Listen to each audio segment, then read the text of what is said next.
Yes, this is Kiing Lu, the Militant. I just spoke my truth on Afrobeats Intelligence with Joey Akan. Peace. Afrobeats Intelligence podcast. Afrobeats Intelligence, democratizing African music. Okay, it's good to see you again, man. Good to see you, Kiing Lu. Welcome. First, you look like a polar bear. I ain't gonna lie. You look like a polar bear. Yeah. Do I look good? You look like a good-looking polar bear.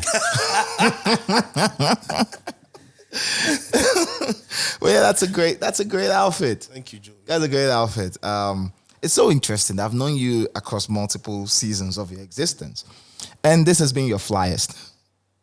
Yeah, I'll admit that. This has been your flyest. There's a huge focus on presentation. Yes. And a huge focus on presentation in terms of like how presentation to the world. But generally the work across everything you've done has been at that level.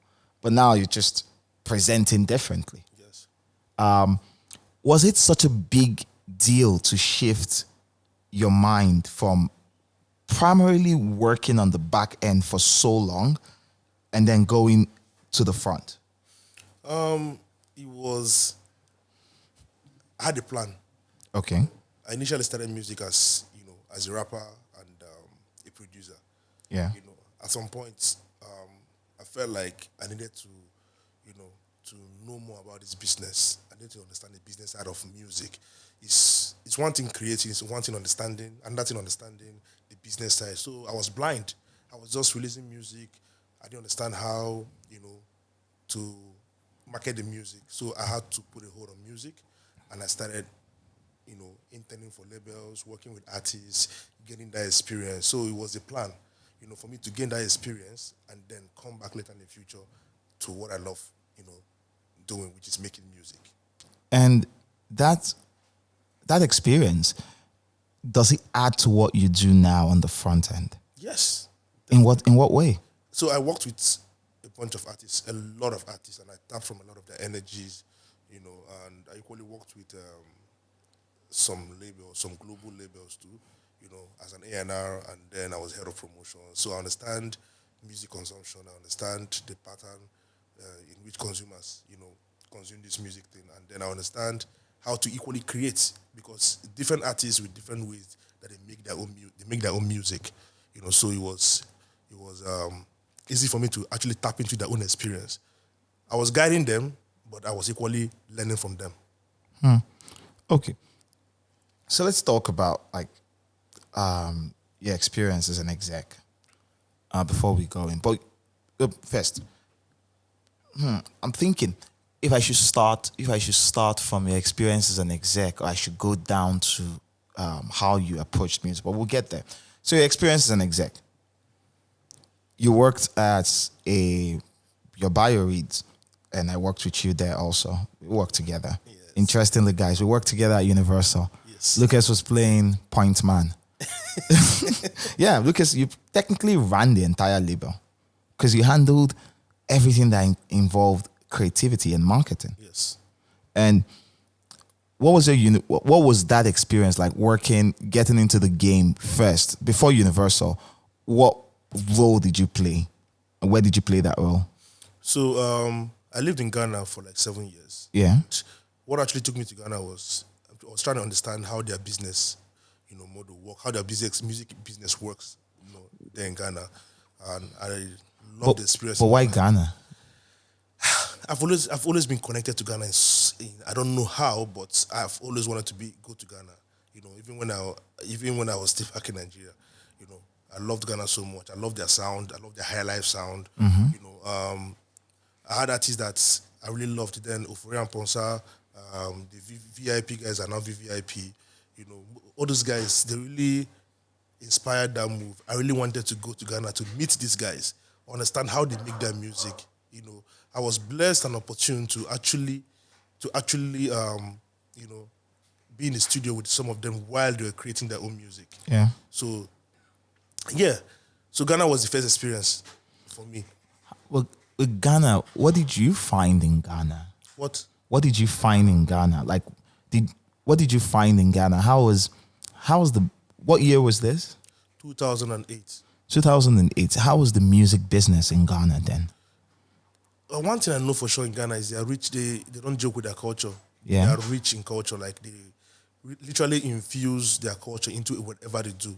They carry their culture. Yeah. Like they literally like lift their culture wherever they go. They're very proud of They're it. very proud of their culture. They don't play with even with their language. If you go to Ghana, like Accra, for instance, they focus on speaking majorly Twi and Ga. You know, yeah. you literally see people in the locals. Because when I went to Ghana, I wasn't living in the posh areas. Yeah. I was living in the streets, so I was able to experience, what it means to be in the streets with the Ghanaian guys. So I was able to equally learn their language on the street there. So they don't joke with their culture. Their culture is one thing I know for sure that I picked up compared to Nigerians. If you come to Nigeria, some Nigerians want to feel like speaking English makes you cooler or cool. elevates you above everyone else. Exactly. But in Ghana, the reverse is the case in Ghana. Ghana, they focus more on their language. If you can actually speak their language in Ghana, you are the main guy. So I had to learn how to speak the language in Ghana. And yes, it equally even helped me penetrate, certain, spaces. I was able to do business with some of them because I could speak the language fluently. Ghana, you experienced Ghana streets. What's the primary difference between being on the street in Ghana and being on the street in Lagos? How were they different from each other? So Lagos Street is actually really dangerous as compared to Ghana. Lagos Street is not where, if you are not born there, you can easily survive, unless maybe you have the skills of building relationships. Lagos Street is very dangerous, compared to Ghana. Ghana, they are very accommodating. Okay. That's one thing I know for sure. They are very accommodating,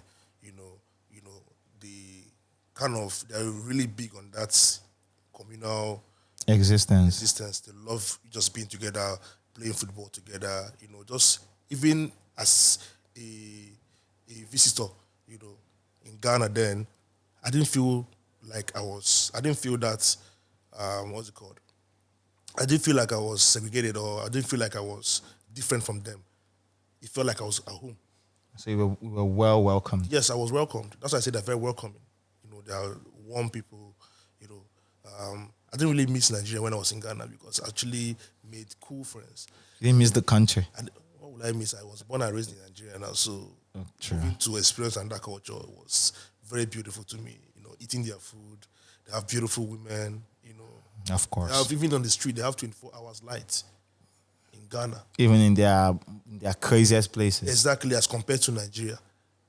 Go to Nigerian streets now, like the Oshodis, and they don't have 24 hours light. True. But in Ghana, even the poorest man has light in his house. So yeah. And with the music business back then in Ghana, what was different about how they moved in terms of how they recorded, how they created, how they performed? What was different? So in Ghana, 10, 12 years ago, when I was in Ghana, I think one thing I really picked up was they love live music so much. Live music in Ghana is spectacular. It's beautiful. They love, live band, night out live band. Most of the artists record live. Apart from the rappers. Yeah. But most of the guys that make high live music, they record those high live music live. Those instruments are being played live. Because I've been in the studio when this guy recorded, what's his name?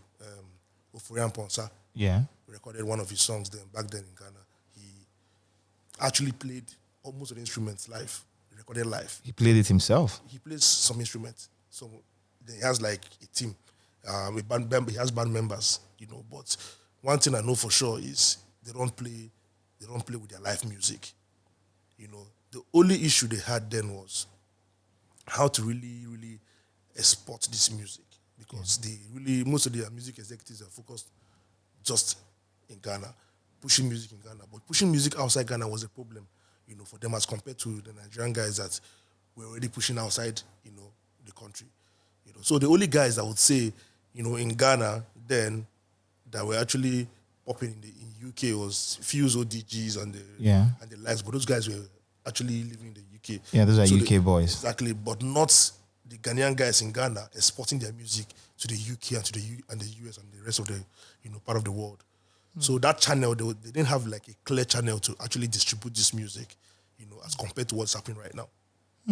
But I would think that like Fuse ODG, Ghanaian, he's doing it over there. And, from my understanding of the music business, artists only tend to focus on themselves, to be honest. Because they are the business. Exactly. And it's the execs that might make that artist their business and make 3 other more artists their business.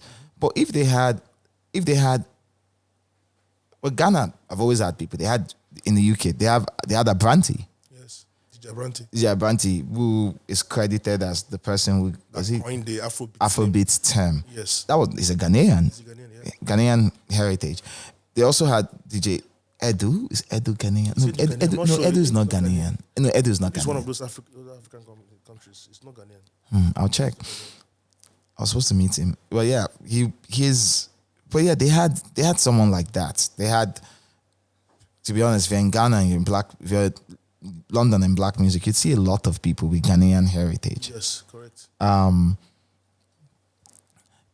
So one would think that if one artist that's a Ghanaian artist works over there, just like what happened to us, if an artist that's a Ghanaian artist works over there, then isn't that supposed to ginger more people locally to say this thing we will get, it would still pop over there?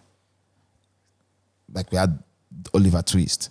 We had Oliver Twist. Then later we had Your Number. Then before we had Whiskey, Drake, Burner, and all that. But every time one of us popped heavy, it was like incentive for more of us to go there. Yes. Because it happened there for us. Correct. Why didn't they have that? One thing to understand is the drive, is different. Nigerians are really gingered people. They're really hyper. They're really hyped. They know how to actually push themselves. They know how to push against all odds. Ghanaians are really relaxed. I lived there for 8 years. I can tell you that they're not as fast as the Nigerians. Nigerians, if you notice, most of the Ghanaian guys that come here, they come to Nigeria to push music. They just go back almost immediately. After 2-3 days, they're running back because the way we move here is so different. It's too heavy. We are always on. We're always on the move. We're always on the move. And Nigerians invest heavily, when it comes to this music thing.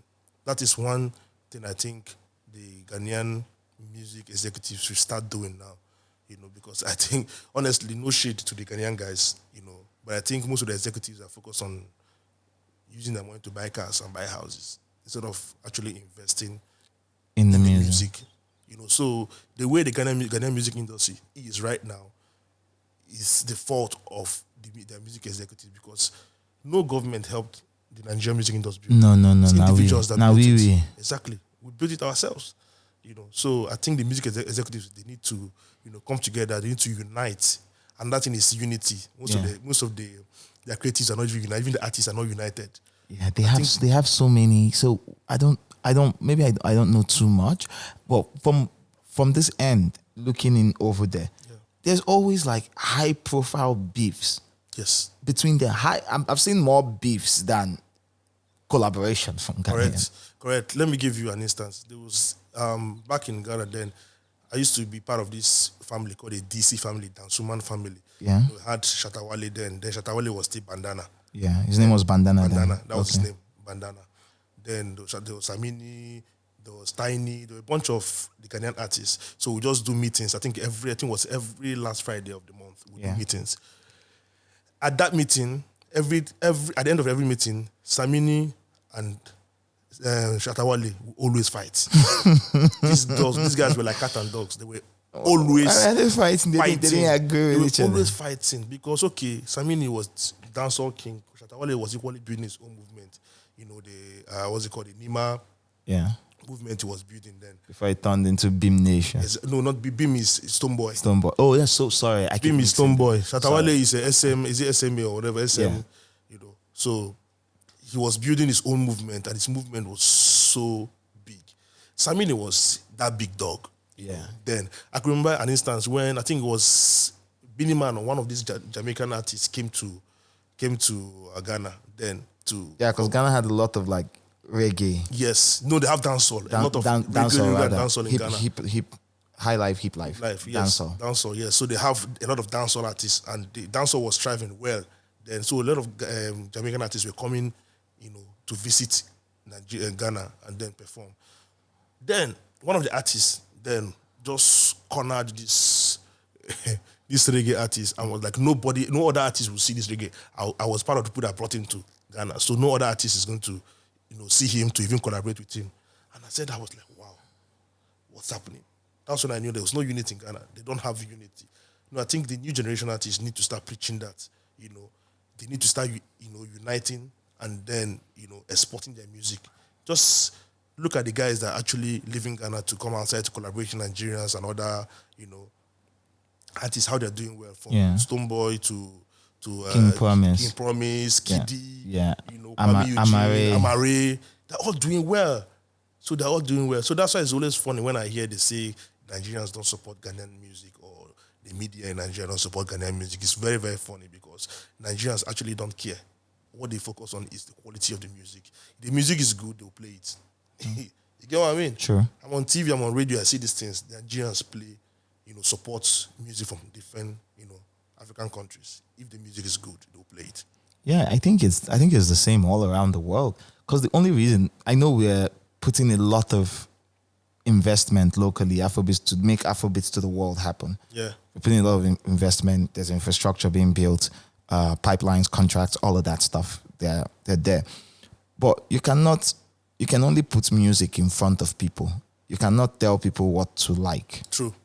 Yeah, that's it. You can always only say, okay, I'll put it on this station. I will put it on this playlist. Mm-hmm. But you can't tell them what to like. You can't tell them what will follow them, what will follow them home. Especially now that people have access to everything. Streaming platforms. Everything. So you can't even control it. No matter how you try, you can't control it. If you say you want to, reduce the percentage of foreign music on your radio station, it's fine, good move. But still. But that's not where people are. Yes, that's not where people are. You cannot tell the DSPs what music they need to push to a particular region. These consumers naturally consume what they want. They're connected. So what I think the Ghanaian creatives need to start making is, I'm not saying their music is rich, but I think they need to start infusing more sounds into their music. Push this music outside the Ghanaian, the Ghana border. I think that's what they just need to start, doing. There's no hate. Yeah. There's no foreigner coming to take your industry. I think the problem is in their industry. They need to work extra, to actually export their culture. When did you leave Ghana? I left Ghana in 2014. Why'd you leave? It was time. It was time to. What made you? What made you know it was time? What rang your homecoming bell? So you feel it inside of you that I think I've done my bit in this place, and I think I need to go back home and grow. I felt like I was not growing as fast as I should. So I left Ghana, came back to Nigeria, and then I think a record label in Nigeria invited me then. That he wanted me to come, through somebody, wanted me to come manage the label then. So that was what actually brought me to Nigeria. And so while in Ghana, you were an artist. Yes. You came to Nigeria and you immediately took up a label role. Yes, I was supposed to be an artist. Okay. When I got to, to Nigeria, but when I got to the label had no structure. They signed 2 artists, but they didn't know what to do with the artist. Then naturally I had it in my body. I was just helping the artists do 1 or 2 things. Then the record label CEO just called me up one day. I was like, "Yo, you look like a leader. I'm not sure you should be an artist. I think if you focus more on being a leader, and then managing these talents, you're going to go far." And then deep inside of me, naturally, I'm supposed to feel sort of, would I say, like, disappointment. Disappointment. Because you came here to make music. Make music, but I didn't feel that disappointment. I felt happiness. I felt this peace inside of me. That was when I knew it was the right move. Then I just And that was how I actually started even building myself. Then aside from running the label, then I was equally distributing with Alaba. I was working with the Alaba guys. That was the era. I was helping, artists distribute their music. I equally blogged at some point. Yeah. I was a blogger at some point. I had this blog then, Jam Afrique. Jam Afrique, yeah. I think we both met at that at the label. Yes. When you were working at the label. Then you were working with Pulse. With Pulse, yeah, we're on the same street. And that's how we met. And one thing that always baffled me was how you point at this person and say, this guy's from Alaba. This one's from Alaba. What was Alaba doing for you? And how did you approach Alaba? So I noticed that then the major channel for marketing, for most of the artists then was that Alaba. Artists usually used to even pay the Alaba guys to pirate their own music. Yeah, because it's free distribution. Free distribution. And their channel is very wide. They have channels all across Nigeria and even in some African countries. Yeah. So I liked it. I liked anything that is going to, create visibility for whatever product I was pushing. So Alaba was giving me that then. I had access to all the DJs then. I had access to the marketers, So what I would do is come to the industry. Any artists that need to plug in their music in Alaba, I just take their music, distribute in Alaba, collect my own share, collect my money, So aside from that, I was equally doing online PR. Yeah. So when we had No Just Okay, Too Exclusive, Jagoda, all those guys. Yeah. I was helping artists also equally putting their music there. So I was building myself without knowing that I was actually building myself.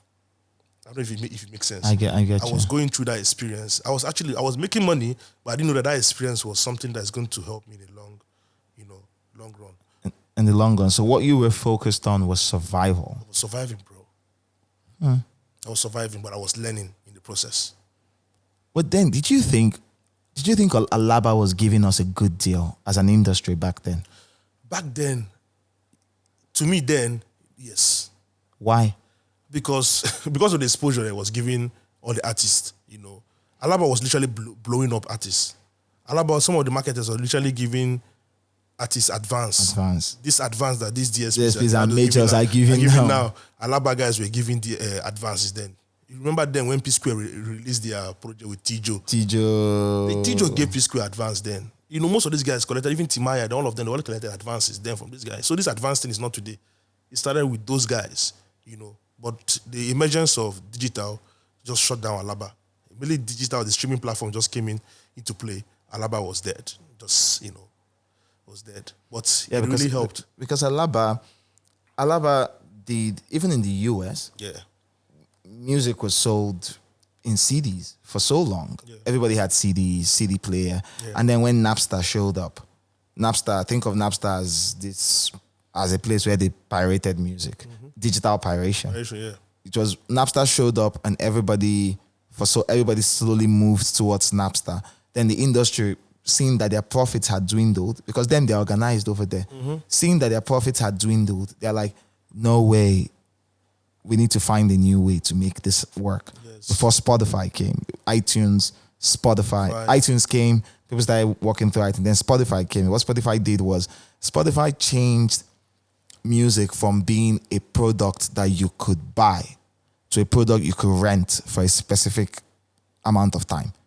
So you no longer could. Previously, if you wanted to buy music from iTunes then, you would go and buy the music. But with Spotify, they can tell you can get the same experience, but you don't need to own it. Yeah. You don't need to buy this music. Just pay to rent music. And that's what they did. But locally here, we didn't have, when the digital platforms came, we had our own piracy. People knew we could now put music online. Yes. We didn't have that level of control and of, how do I put it, organization to be able to properly move from physical to streaming. So we had this era when it was all digital piracy. Yes. So Alaba dying, what happened to your guys, the ones who plugged with so with it you? it was really a difficult time for them. It didn't die almost immediately. Yeah. It took a couple of years. Yeah. I think what really even finally killed it was when they started, technology changed a lot of things. Yeah. People started using more MP3 players. Yeah. Phones came out, all those Android and Yeah, phones became cheaper and cheaper came and out. all that stuff. So people had access to music and all that. So it was really hard for them to survive. There was only- and then only what the they were not CD. even thinking, what they were not even seeing then was how do we, move this our Alaba thing that we're doing to digital. It was really hard for them because they were already stuck and used to the physical marketing, Alaba ways. And even the artists, it was very hard for the artists to even move on from that system. Yeah. Because they were like, this is a system that used to help us blow our music. A lot of artists they were all finding it hard to understand streaming and the benefits of streaming. It was very difficult. I think as time went on, they started understanding more, about streaming and the advantages.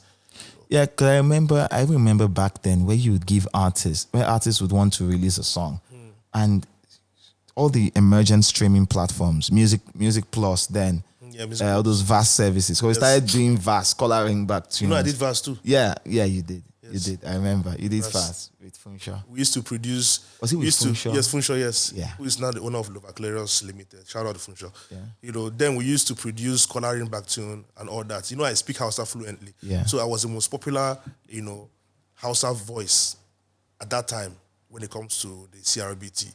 I was recording different tunes for them, for the North. Yeah. Pushing. Yeah, we did. I did a lot in this. So back then you would have an artist, you tell an artist, no, make money from your music, put it on all these preferred channels. Because I think at some point we had 9 Music. Yes, there was 9 Music came to. There was this other one. There was one we had then. Before starts with an S. Which one is that again? Oh, it's been a long time. Yeah, it's been a very long time. It's that Spinlet. Spinlet. Yes, we had Spinlet. Yes. We had I have good memory, man. Yes, we had Spinlet. Spinlet. Yeah, we had Spinlet. Margaret God. Yeah, we had Spinlet. We had a bunch of people, and then all these digital companies will be begging the artists that when you release music, don't give it to to blogs to pirate. Yes. Let's work with us. We're the ones who will actually put money in your pocket. But the piracy from Alaba bled into the digital world. Yes. Because even the fans, we didn't know what streaming was. Yes. A lot of us just wanted to get our music. And if we go to Too Exclusive or Not Just Okay, So our music. to get it. Then I worked at Pulse. Then we did pirate music. Yes. But then it was standard practice. And we didn't even see it as piracy. Because the artists, they literally give you to put this music up for free. Yes. And now all of that changed, and then we began to do digital. You stayed at this company that you worked with. You stayed with them for how long? Which of the companies? The first music company you worked with in Nigeria? For like 3 years. From when I returned 2014 to like 2016, 17. So you learned how to run a label from there. Yes. Not entirely, but I learned the basics from there. Or which were the basics? Basics was understanding the structure first. Like you need to understand that you have an A&R department. You need to understand that you have, the Marketing department, the finance department, all those things. I just understood how, the finances, everything was just moving around. But I needed to understand this music, well, more from a global perspective. I need to understand it better, That was when I joined Universal. At Universal, what did you function as? When I joined first, I started as an A&R. I was working with Kimani. Kimani Moore. Kimani Moore. Big shout out to you too. You played a huge role, in getting me to Universal. Then you introduced me to Kimani. Yeah, Kimani is now the country head for Virgin Music Nigeria. Shout out to Kimani. She played a huge role, in getting me on board. So I started off as an A&R. I was working as an A&R, and then they moved me to promotions. I started heading the department. I was head of promotions. I designed the entire, promotional framework. Structure framework, with the help of Eze. Eze, who works with Empire right now. Big shout out to him too. At some point I started doing talent management too, managing the talents on the roster, Ideal, and a bunch of other guys, And then I started doing events too with Bayo. Whoa. You know, I started doing events, stage management, you know, doing event management, just learning. Basically, I was just learning lots, you know. I didn't want to just focus on this is what I am, what my job description says. I was working in all the departments. You know, I wasn't even looking at what I was being paid. It was not the money for me then. It was the experience, because it was like a dream come true for me that, finally, I'm not working with a global company, a global record label. Now I can understand this thing well, you know. So, yeah, I worked there for a couple of years. I understood the game, and I was like, yo, it's time to leave. So what was the main... So you would say you achieved what you wanted to have throughout Universal? Yes. And when it was time, I left. And but approaching global music, because then I remember we were still, the country, Nigeria, even as a culture and an industry, we were still grappling with fine-tuning how we worked internationally, how we could push our music internationally, even down to like deal structure, all of those things. That was like the wild, wild west of Afrobeats to the world. And do you think we're better now compared to then? When you look at how we work now globally, do you think we're better now compared to then? Definitely, there's been massive growth. The growth is really clear. Okay. You know, as compared to, you know, before. What's different The now? difference is then when at the early stage when this whole thing started, a lot of artists really signed dead deals because they didn't understand, you know, the deal that they were signing. But now I believe that people are more exposed and more educated now in terms of the deal structures and different deals. Like we have the distribution deals, you have the publishing, publishing deals, you have the licensing deals, and all that. So I believe then we're not as educated as we are right now. We have access to internet, to read, to study, you know. So I feel like the growth, we have really, really grown, even as an industry, you know. Like you can see what's happening in the lives of a lot of the artists, you know, signing strategic deals, you know, across board. So the growth is really clear. And when you left Universal, you created your own company. Yes. Speedplug. Speedplug, yes. And Speedplug became the biggest marketing, what you call They just call it label servicing company. label, that's, see me, I keep, the biggest label servicing company. Yeah. How did you make Speedplug hit that level? So one thing that I know for sure, because music's a crazy business. It's a crazy business. So one thing I know for sure, if you actually and truly want to build a brand, you need to focus on credibility. Okay. You know, credibility helps in the long run. It helps build a brand for a very long time. You know, so I worked with a bunch of artists, and I made sure whoever I'm working with, I'm delivering, making sure, because the goal is to make sure we hit our goals and deliver for the artist. You know, I think when I started Speedplug, the first client I had was World. You know, then I had just left Universal. I think World was equally having some issues with them at that point. So he was like, yo, I'm trying to release the body of work with SARS. That was I Love Girls with Trouble with SARS. I think let's collaborate and work on this, you know, the release of this project together. And I was excited. That was my first client, you know, and then worked on it. I put my whole life into that stuff. And then, thank God, I worked my ass out. I had a funny saying. I learned something from US Twitter, where someone would say you put your whole, please bleep this part out, editor, but someone would say you put your entire pussy into it.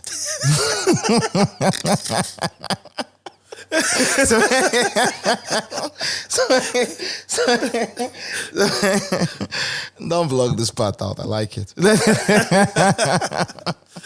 Okay. So yeah, I put a lot of energy into it, you know, and then thank God it became very successful. You know, the project was big, you know, had hit records for the projects. We had March that became a number one song on radio, you know, in Nigeria. Yeah, that was a beautiful project. You know, it was everywhere, you know, World. And that project really announced World, you know. And whenever I look back at that project, I'm like, yo, I really put in work into this project. Feel a sense of pride. And then that project, yes, a sense of pride. And that project attracted more talents to me. I started working with a bunch of other talents because of, and whoever I worked with then, there's a level of success. There's a level of success. So this had like a track record. So you were credible, Yes. and you were effective. Effective, yes. And both of them combined is a recipe for success in the market. Exactly. And our market is a place where you find, what word should I use? Scorpions and snakes. Snakes and All they scorpions. want to do is grab your money and move. All they want to do How does that happen? they'll promise you, and then So let's say an underdeliver. artist shows up in the game now and says, I want to do something. How do the snakes and scorpions get to the artist? The snakes and scorpions are humans like us. Yeah. Obviously. But of course, They come, they sell themselves and say, yo, we can do this and do this and do this for you, do that for you. But at the end of the day, they can't do shit. They cannot do anything for you. They just take your money and then start posting you, you'll be unable to reach them. They start playing with you and all that till you forget that you were doing business with them. And then at the end of the day, if you do that with this artist and do that with the next artist, you're closing your own door by yourself. So my goal then was to make sure if I'm working with you, I'm delivering because I want you to come back and work with me. what's the difference between working with the majors mostly and working with local labels here? From the back end, what's the difference? Is the fact that they are a bit more structured than the local labels. If I say structure, I mean they have systems to track Everything. They have the systems to track everything. So it's even me. I love working with them more than the locals and the individual talents. Yeah. Working with them makes my job easy. So what I just do is like I have a structure that I operate with. Service the song.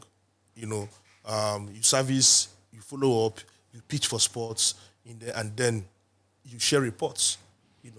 So it's just straightforward. Yes, but it's not that easy.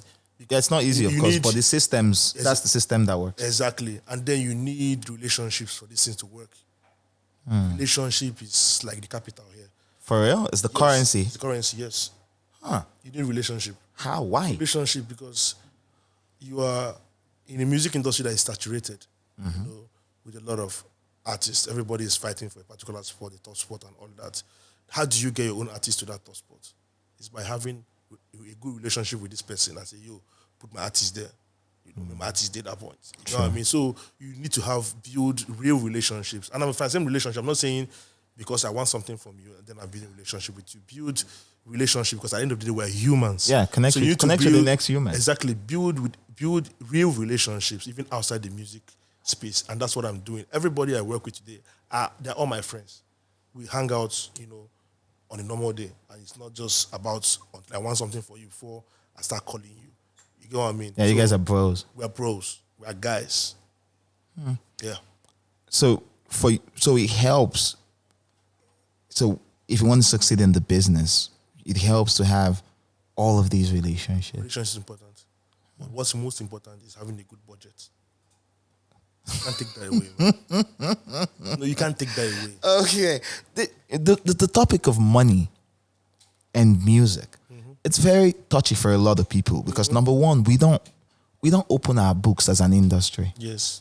Everything is so. Sometimes I'm in meetings where my industry overlaps with music industry, overlaps with another industry, maybe tech or finance, and somehow when the music industry people start mentioning figures, the tech people, their heads are blown. They're like, Jesus. I'm like, but these are small sums in my industry. Yes.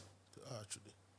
So every time I come out and tell the world like just a fraction of how much we spend or what works, there's a huge emotional reaction because Yes. it is objectively, it's a lot of money. The investment end is a lot of money.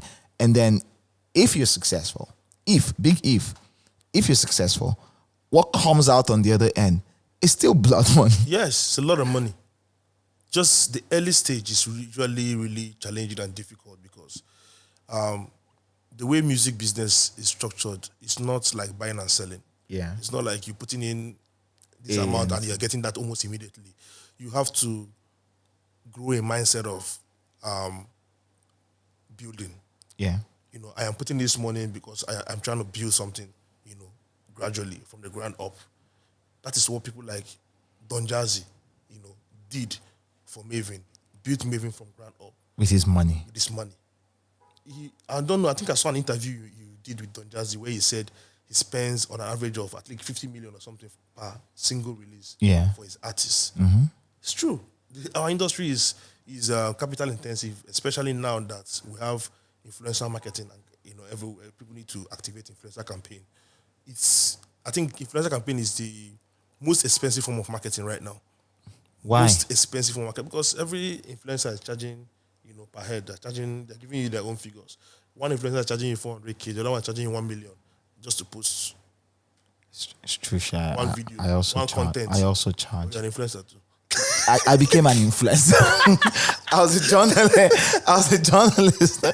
journalist that had influence. Yes. And then all of a sudden people were like, Monetize your influence. Yes, I'm like, no, journalism. After a while, I saw a business case for it. Mm-hmm. And so now I found a way to make it work. Yes. So influencers charge a lot and we have a lot of them. And now the platform right now that they create with is TikTok. Yeah. As compared to when we had Drille. They had the Trailer was But now, TikTok, they create on TikTok, they export to Instagram to create more visibility. So those TikTok boys, they charge a lot of money. They charge an arm and a leg just to create content and then post on their page. So it's a lot of money. So I usually don't advise indie artists or new labels to put money behind influencer campaigns because it's a lot. Because if you actually want to create a buzz, for a particular song on TikTok, you need to really put in a lot of money. True. Yeah, if I say money, I'm saying you're putting at least 25 million. Jesus. Yes, to service that space alone. Just influencer alone. Influencers alone. If you want to properly service the industry. Yes. Or service your project. Yeah, exactly. 25 to 30 million. Exactly. If you want to do it well. If you really want to go all in, and then that's when you're going to notice the buzz. And the funny thing is, TikTok campaigns, they don't translate to direct streams. Yeah. They only translate to streams when there's a buzz. Yeah. Now, that buzz will direct people to streaming and all that. Yeah. But say, as the song is being played on TikTok, it is counting as stream. Never. I just hope our industry gets to that point where as your music is playing on TikTok, it's counting as stream. TikTok, they've launched their music app. Okay. I think they have licensing deals with everyone. They're launching TikTok Music. TikTok Music, yeah, I think I heard yeah, they're launching TikTok Music, where basically since a lot of music around the world is hosted there for free even. So now they're saying, we don't need to go out too much. You can still stay on the platform. Yeah. Because a lot of what TikTok does is music. A lot of it is the industries. Currently, TikTok is like the music industry's funnel for main funnel for marketing. It's even dictating how the music is made now, or what versions are being created. People make sped up versions, little versions. They have TikTok versions for everything. And certain records, certain A&Rs, you work with them and they'll be like, this cannot work on TikTok. So it's crazy, man. Do you think it's good for the industry? I think it's good for the industry? I'm happy that somehow in this crazy economy model, this crazy attention economy model where attention has become like an end in itself. Everybody's battling for it. That there's a platform where the music industry can still go there and compete. Because in music, you're not competing against the next musician. I think you're competing against the Netflix movie. You're competing against the video game. You're competing against that content creator, the YouTube guys, everyone. You're competing against everybody who creates content. Yeah. So I'm happy that somehow in all this content creation craze and this exponential growth of that creator economy, that the music industry can still find something that works and caters to them. But what I don't like. I want to hear that part. Because I have something to say too. What I don't like is that it has commodified to our music and influenced it in a way where artistry has taken a backseat. That's what I wanted to say. Thank you. Yeah, and that's the biggest problem. It's a big problem. It is. Right now, any artist with zero talent can easily blow on TikTok. Because you can use a hack. Exactly. And somehow, if you work on back end and front end, if as someone who also services the ecosystem, is that such a negative thing to see a platform dictate artistry? Our industry, we're not even used to that. And Okay. now, coming into the industry and then dictating arts, I'm not sure it's the right direction for the industry, honestly. Yeah. I'm not sure it's the right direction for the industry because I feel like when real talents create art, you know, they should be able to stand the chance to actually, you know, gain that exposure. Yeah. And that's real connection with the fans. Yeah. But these days, you just have anyhow artists just come and make music, and then next thing is scattering your ear everywhere, even in the clubs, and you know. But big shout out to some of the radio stations that don't even care about the dirty music. You know, if your music is not good, I don't want to mention any station. But I know that there are radio stations that still, you know, standing strong on the quality of music. Because at the end of the day, what we should be promoting is quality of the music. You know, that thing has really killed a lot of industry, a lot of, you know, music industry in some other countries. Yeah. You know, the quality of music is extremely important. And the Nigerians, we've really worked hard, you know, to raise our standards to a level, not just in recording the music, but also shooting videos. You know, our standard is really high now. So we're trying to make sure it is on that level. That's the reason why we are inspiring the whole continent. True. You know, the music we make, the way we shoot our videos, we invest so much, you know, shooting videos, making music, traveling and collaborating. Gone are those days. The beautiful thing of this era is we don't glorify that thing that artists used to do then, that they just travel and collaborate with an international artist and then back home we're shouting, yeah. It's no more, it's not, people don't really even care about it anymore. Yeah. You know, because I believe that the way Afrobeat has grown, they even equally need us. Yeah, they do.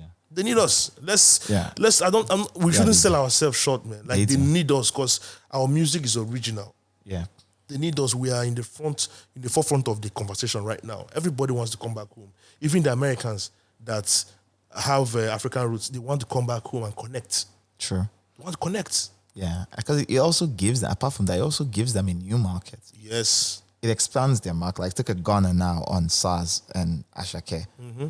That does a lot more wonders for him. For him, the Ghana guy. Yes, in Africa. Exactly. Correct. So they need us, you know. Even though I know for sure that some of our artists really paid the price, you know, by paying some large amount of money, you know, huge amount of money to these guys. Yeah, they did. To collaborate with them. P-Square did. Paid so much money. You know, they paid the price that this new generation, you know, they're enjoying right now. True. And shout out to them. Shout out to them, man. Like, yeah, shout out to them. Shout out to them. Because T.I. or Jajo. Remember Jajo? Young Thug. Davido. Davido and McMill. You know. Fans me. Those now it can't happen. It can't happen. Now McMill need Davido. Will chase Davido. I saw a tweet now. He tweeted, David, let's get into the studio. I was like, okay, that's what's up. They want us now. Okay, for instance, now see the level of success that Wale has achieved from having a collaboration with Odumodu Black and Bloody Civilian. Yes, he's enjoying it. He's number one everywhere. Yeah, give him a new lease. Number one on radio, number one on TV, number one on digital DSPs. That's good. That's a good level. That's a level of success, and he has been trying so hard to get into this market, to connect to the music industry. He has been trying for close to 20 years. He has been collaborating. He did a collaboration with Davido and Olamide at some point. Yes. He has been trying. Even came back home, did a documentary titled Mowalati, where I'm from. Did all of that. But did we care about it? We didn't care. We did not care. But now we care about him more now because because he's giving us a hit. I think he should just keep doing it. Yeah. He should. He should. I think he should. And he's a local boy, so He's he's one of us. And so, and now you did last year you achieved the full circle moment when you went back to the front end, or where you extended into the front end. yeah. You created this concept project called Militant Mindset, Yeah. which was an amalgamation of hip hop and Afrobeats. Why? Why was that it's full circle moment for you, of course, because you're going back to the beginning, Yes. your first love. But why was hip hop and Afrobeats your access point? So let me explain this. So I started off as I earlier mentioned, I started off as a hip hop artist and a producer. So hip hop will always, come first in whatever I do. I love hip hop so much, So why I decided to blend Afrobeat and hip hop. Yeah. So that's like the first stage of this my music executive producer journey. I'm going to also do now it's hip hop and Afrobeat. There will be a time that I will do hip hop and dancehall. There will be a time that I will do hip hop and another genre of music. So it's about blending, it's about fusions and all that. So hip hop and Afrobeat is the goal for me is to actually push that hip hop movement, because there's been too much talks in our music space, because right now Afrobeat is it's in the front line pushing the Afrobeat to the world conversation. Yeah. So hip hop is always neglected, and they're saying hip hop is dead and hip hop is, but in the real sense, hip hop is lying in plain sight. Yeah. It's just that a lot of us are not trying to make the kind of hip hop that people connect to easily. Yeah, they're not translating it to the rest of us. Exactly. So that's kind of hip hop I'm trying to make now. I'm trying to democratize hip hop. I'm trying to make hip hop easily accessible, because I believe that the way this new generation consume music has really changed. Yeah. So you're going to make music. You're going to make music with them in mind. You're going to make music that they can connect to easily. So that was like the major goal for the project, blending hip hop with Afrobeats, and also making it easy for the people to connect, to. I see it. It works, because a lot of time, and even me, I've been guilty of it. But recent developments have changed the way I've seen it. I've been saying it for a while. Even Seth, hip hop didn't die on this continent. It didn't. What died was our American approach to hip hop. To hip hop, I agree, 100%. That's what died. Yes. So, but there was still hip hop. We had Zlatan for a while. What do you think that was? Naira Marley. That's a rapper. Olamide rap. Fino rap. We had hip hop that was original, and it was just there showing us what it was. People that we call indigenous hip hop. Instead, we called it indigenous hip hop instead of hip hop. Yes. So Indigenous hip hop is our hip hop. it's our hip hop. When it came home, we turned it into our hip hop. Exactly. And fused it with all our elements. And that's why we have people like Olamide and Fino with lengthy careers filled with amazing success. And so you've been able to do that. You had a lot of great people on the project. You had Odomodu Black. That's a great person. Skills. You had Alpha Genie. You had Skills. You had Vector. A lot of people. Beautiful. And now, the future now, you're still in your hip hop fusion phase. Yes. That's nice. But why do you call it militant mindset though? Militant mindset. Okay. So the word militant, whenever that word comes up in the Nigerian, in the society of today, it stirs the image of violence. It stirs the image of, resistance. Yeah. The image of rebellion. Yeah. Anti-establishment. Exactly. But in the real sense, militant is an English word. Yeah. That means an organized group of people with a goal, pursuing their dreams aggressively. Yeah. So the keyword aggression. What I'm trying to say here is I'm trying to spin the word. I'm trying to, just spin it, to my own advantage. That's what I did there. What I'm trying to say, you reclaimed it. Yeah, I reclaimed it. So what I'm trying to say there is, as an individual, you have a dream, you have a goal, and you wake up every day pursuing your dream aggressively, you're automatically a militant. So that mindset is what I'm trying to inject into the youth. have a dream, pursue your dream aggressively. It's not about finishing school and then having your certificate and sitting down at home and doing nothing for yourself. Why not create something for yourself and pursue it? Create something for yourself. I think our university these days need to start educating our students more on leaving school and then creating and not job seekers. Because I believe job seeking is slavery to me. It's slavery. Why not create? Be the one creating. We don't create. What we just do is we finish school. That was the system that we're used to. But I believe that this new generation are beginning to understand that I need to create something for myself because of the situation of the country. You cannot finish school and then get a job. Sure. You have to create something. So why not create something and pursue it aggressively? It's going to take time, but you're going to get there eventually. So you're telling me now that Dangote is a militant? Yes, he's a militant. He's pursuing his dream every day. That's beautiful. That's a good. As long as you tap into that concept Yeah. of understanding that you need to pursue your dream aggressively, you're a militant automatically. And I believe that we are trying to build this movement step by step. We believe that a lot of people will understand where we're headed with this movement, and then they will join in the movement.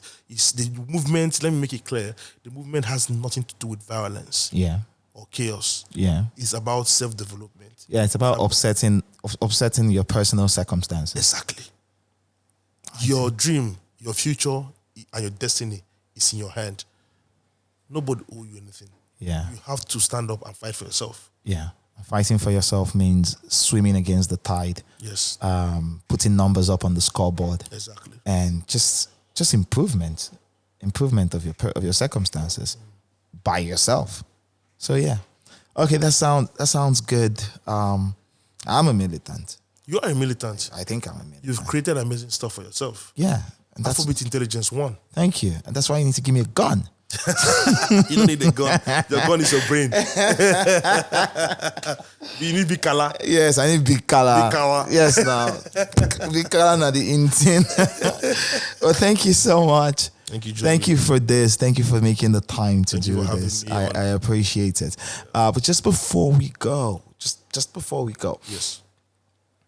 in all of this, you've had quite a storied existence. Multiple layers, multiple eras, multiple scenes, a lot of it, and now you just reinvented yourself again. Yes. And this time with a huge focus on artistry and creativity as a product to sell and not as a product to service. Yes. And for you now, how does it all come together for you when you think about the future and consider what your dream of success would be? What do you and also marrying that with the fact that a lot of the work you do is service to other people, service to an industry, service to the audience. What's for you? What is your own? What would you take home with you at the end of all of this? At the end of all of this, my journey is built on purpose. Okay. So whatever platform I'm creating is to help elevate others. True. And elevating others does not mean I'm not equally elevating myself. True. As you're pushing people up, you're equally rising. Yeah. For you to pour into people, you got to have enough to pour first before you pour into people. Exactly. So I'm creating platforms, and I want my legacy to be that I created platforms that help elevate a lot of creatives in Africa. I want to see people grow from ground zero to the end of the world. So at the end of the day, that's the legacy. That is the goal. The goal is to create, like for my own company, Speedplug. Speedplug is also it's the platform where artists, help market and promote and do all that. It's still, then this executive producer platform, Kiing Lu, is equally to help artists to, scout, develop them, put them on the record with the other artists that has more balls or more established. So at the end of the day, man, it's a purposeful journey, for me. So, like your question, what you said, what am I taking home? The fact that my purpose has been achieved gives me peace. All right. Thank you so much. Thank you. Thank you. Let's wrap this shit up. Thank you, Joe. Thank you. Thank you, brother. Thank you.